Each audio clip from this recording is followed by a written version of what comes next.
లేకుండా మాట్లాడినటువంటి మీరు తిరుపతి లడ్డు గురించి నేను మాట్లాడలేదు, దాంట్లో వైసీపీ పేరే తీయలే అని చెప్పేసి అసెంబ్లీలో మాట్లాడారు కదా. ఆనాడు ఏ సోర్స్ పెట్టుకొని మాట్లాడామని చెప్పేసి మేము అడుగుతాను. మీకు దమ్ము ఉంటే మీకు చేతనైతే ఈరోజు సోమాజిగూడ ప్రెస్ క్లబ్లో అడుగుతున్నాం, రమ్మంటే ఆంధ్రాకి వస్తాం భయ్, అక్కడికి వచ్చి అక్కడ కూర్చోమంటే కూర్చుంటాం. ఏ సోర్స్తో నువ్వు ఆ రోజు తిరుపతి లడ్డు కల్తీ జరిగిందని మాట్లాడినావు, కల్తీ అయిపోయిన తర్వాత మళ్ళీ ఏదో ఆ ఆయిలే కల్తీ అయింది, లేకపోతే ఆ నెయ్యి కల్తీ అయింది, ఇంకేదో కల్తీ అయింది, మొత్తానికైతే కల్తీ అంటాను కానీ ఏం కల్తీ అయిందో చెప్పడం చేతగానటువంటి ఈ దద్దమ్మ ప్రభుత్వాలు ఈరోజు మాట్లాడినటువంటి వాళ్ళ మీద సోర్స్ చూపించండి అని చెప్పేసి చెప్తున్నారు. దానికి వ్యతిరేకంగా ఈరోజు జరుగుతున్నటువంటి రౌండ్ టేబుల్స్ సమావేశం ఏదైతుందో దీన్ని ముందుకు తీసుకుపోవాల్సిందిగా తెలంగాణ క్రాంతిదళ వ్యవస్థాపక అధ్యక్షులు పృథ్వీరాజన్ కోరుతా ఉన్నాను. అలాగే ఈ కార్యక్రమానికి ఇచ్చేసినటువంటి బలగం టీవీ చైర్మన్ బాలు గాయతి గారిని కూడా వేదిక మీకు రావాల్సిందిగా కోరుతా ఉన్నాను.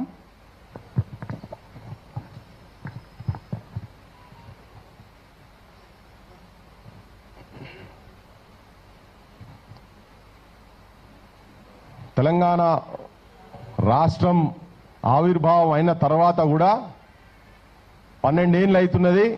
ఇంకా తెలంగాణలో పాలన ఆంధ్ర పెట్టుబడిదారీ వర్గాలు, ఆంధ్ర పాలకుల చేతుల్లోనే ఉన్నది అన్నట్టుగా ఈ మధ్యకాలంలో చాలా ఉదంతాలు మనకు కనబడ్డాయి. నిన్న ప్రొఫెసర్ నాగేశ్వర్ గారి ఇంటికాడ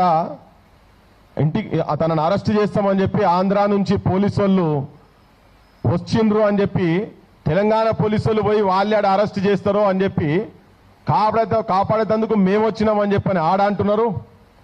ఇప్పుడు ఇక్కడ కూడా పోలీసు వాళ్ళు వచ్చిర్రు, పోలీసు వాళ్ళు వచ్చి ఇక్కడ కూడా కూర్చున్నారు. ఎవరైనా మరి వాళ్ళ తనని అరెస్ట్ చేసేందుకు వచ్చినా బయట వాళ్ళు బయట రాష్ట్రంకి వెళ్ళి ఇంత ఈజీగా మొత్తం బార్డర్ దాటొచ్చి ఇక్కడికి వచ్చి ఇక్కడ మన ప్రాంతంలో ఉన్నటువంటి ఒక మేధావిని పట్టుకొని పోతారు అని అంటే వాళ్ళకి మరి ఇంటెలిజెన్స్ ఏం చేస్తుందో, వీళ్ళ నెట్వర్క్ ఏం చేస్తుందో మాకైతే అర్థమవుతలేదు. కానీ ఇది తెలంగాణ సమాజానికి, ఈవెన్ ఆంధ్ర ప్రజలకు కూడా అసలు ఏంది, తన అన్నది ఏంటిది, వాస్తవాలు ఏంటి, తెలంగాణ ప్రజల లోపట, తెలంగాణ మేధావుల లోపట, తెలంగాణ రచయితల లోపట, తెలంగాణ కవుల లోపట, సామాన్యమైన ప్రజల లోపట, తెలంగాణ యువతరం లోపట అసలు ఎందుకు ఈ ఘర్షణ జరుగుతున్నది. ఎప్పుడు ఎవరు ఏది మాట్లాడినా, మేము విగ్రహాల గురించి మాట్లాడితే, బాలసుబ్రహ్మణ్యం విగ్రహం గురించి మాట్లాడితే అమ్మనా బూతులు, ఒక్కటి కాదు రెండు కాదు, మరి వాళ్ళ సంస్కారం ఏందో నాకు తెలుస్తలేదు. ఈ రాజకీయ పార్టీలో పెట్టిపిస్తుండ్రా లేకపోతే సామాన్యమైన జనం పెడుతున్నా తెలుస్తలేదు. అమ్మనా బూతులు అంటే మేము అడిగిన దానికి, ప్రశ్నించేదానికి జవాబులు చెప్పకుండా ఎందుకు బాలసుబ్రహ్మణ్యం విగ్రహం ఇక్కడ ఎందుకు వద్దంటున్నాం అనే దానికి కారణాలు చెప్పినాం మేము.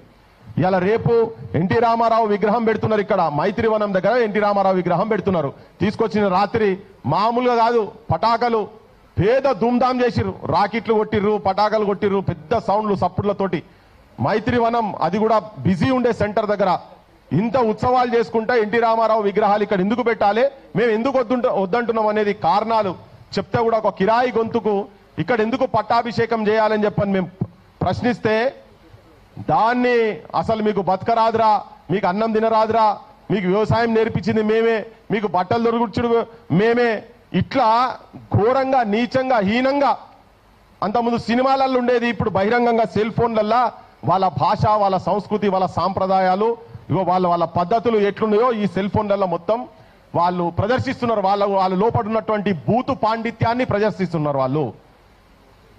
ఇది నేను అందరి జనాల గురించి చెప్తలేను, కానీ ఎవరెవరైతే మాట్లాడుతుండ్రో వాళ్ళ గురించి చెప్తున్నా.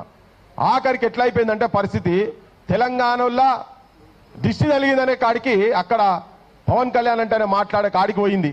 మరి ఇదేం దౌర్భాగ్యమో ఏం దుర్మార్గమో మాకు తెలుస్తలేదు. అసలు ఏంది దాన్ని అంటే ఒక చర్చ జరగాలి ఇక్కడ తెలంగాణ ప్రజల దగ్గర, ఆంధ్ర ప్రజల లోపల కూడా. రాజకీయ నాయకులు ఇక్కడోళ్ళు అక్కడోళ్ళు అందరూ ములాఖాత్ అయి ఉన్నారు. దీంట్లో పెద్ద నేనేదో పెద్ద తొవి చెప్తలేనిది, అందరికీ తెలిసిన విషయమే ఇది.